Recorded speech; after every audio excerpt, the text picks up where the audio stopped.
Do you need to make sense of a huge spreadsheet? In this video, I'll show you how to sort and filter data in Microsoft Excel, fast and easy. Let's start. Click anywhere in the column you want to sort and filter, for example, Department. Head to the top and click the Data tab. Click the filter, and this gray square means it has been selected. On the top row arrows mean now we can filter the data. Click the arrow. Here we see the sort options. A to Z to sort ascending or smallest to largest for numbers, and Z to sort descending or largest to smallest. And the filter options. Here uncheck the data you don't want to see. As you see here, the search option good for the big data.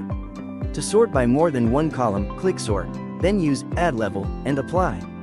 Filters don't delete data, they just hide what you don't need right now. Click the filter button to clear all the sort and filter. And that's how you sort and filter data like a pro in Excel. Keep your spreadsheets clean, focused, and easy to analyze.